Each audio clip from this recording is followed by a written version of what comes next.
Hello दोस्तों, मैं आप सभी का दोस्त सुरेंद्र कुमार शर्मा। दोस्तों, आज की वीडियो में हम सभी चर्चा करेंगे इनकम टैक्स से रिलेटेड कुछ बातों के बारे में। पहले तो सबसे पहले ये चर्चा कर लें कि इनकम टैक्स कितनी इनकम पे लगता है। तो करंट जो ईयर चल रहा है 1 अप्रैल 2020 से लेकर 31 मार्च 2021 को जो ईयर खत्म होगा, उसके बाद में अप्रैल में इसकी टैक्स की फाइल भरी जाएगी, आईटीआर जिसको बोलते हैं। उसके अनुसार अगर किसी इंडिविजुअल की इनकम 2.5 लाख से ऊपर है तब उसको टैक्स की कैटेगरी में माना जाएगा। और 2.5 लाख से 5 लाख के बीच में जिसकी इनकम है उस पर टैक्स लगेगा 5%।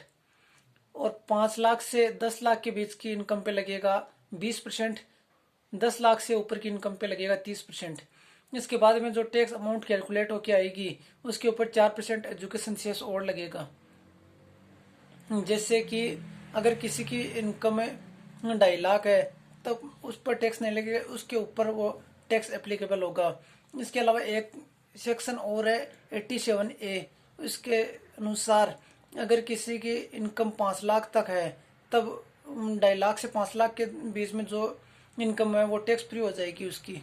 जैसे कि अगर किसी की इनकम 4.5 लाख है तो 2.5 लाख से 4.5 लाख तक के बीच में जो इनकम है, मतलब 2 लाख रुपए, उस पर 5% टैक्स बनेगा 10,000 रुपये। लेकिन 87A के अंतर्गत वो 10,000 रुपये टैक्स फ्री हो जाएंगे।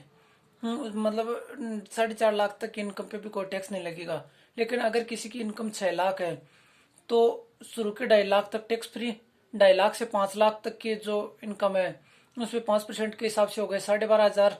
और उसके बाद में हो गए 5 लाख से 6 लाख के बीच में जो इनकम है, जो 1 लाख रुपए, उस पर 20% के हिसाब से 20,000 ये, तो मतलब 32,500। 32,500 पे 4% शेष और लगेगा। तो ये हो गए टोटल मिला के 33,800। तो इस हिसाब से इस टैक्स की कैलकुलेशन की जाती है।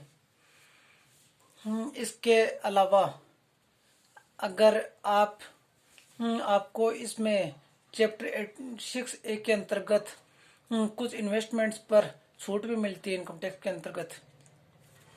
जैसा कि सेक्शन 80C के अंतर्गत जो सबसे चर्चित सेक्शन है टैक्स बचाने का, उसके अंतर्गत 1.5 लाख तक की छूट है। जिसमें अगर आप कोई लाइफ इंश्योरेंस में इन्वेस्टमेंट करते हैं, 5 साल के लिए एफडी कराते हैं, या अपने बच्चों की एजुकेशन फीस पे करते हैं, या सुकन्या समृद्धि योजना में निवेश करते हैं, या पीएफ में निवेश करते हैं, इस प्रकार जो इन किसी भी चीज़ में अगर आप इन्वेस्टमेंट करते हो तो 1.5 लाख तक की अमाउंट का आपको टैक्स आपकी टोटल इनकम में से वो लेस कर दी जाएगी। इसके अलावा अगर आप रेंट पे करते हैं तो 60,000 रुपये साल तक का उसमें छूट ले सकते हैं। अगर आप मेडिकल इंश्योरेंस पे करते हैं तो सेक्शन 80D के अंतर्गत आप 15,000 रुपये तक का इनकम में बेनिफिट ले सकते हैं। और अगर आप अपने माता पिता के लिए भी मेडिकल इंश्योरेंस का पेमेंट करते हैं तो उसमें 15,000 रुपये तक का एक्स्ट्रा क्लेम ले सकते हैं। लेकिन अगर अगर आपके माता पिता सीनियर सिटीजन है तो उसमें आप 20,000 रुपये तक का डिडक्शन ले सकते हैं मेडिकल इंश्योरेंस का।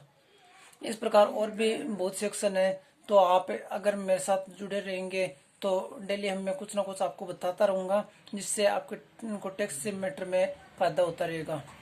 तो मिलेंगे जल्दी नेक्स्ट वीडियो में। Have A next day. Thank you.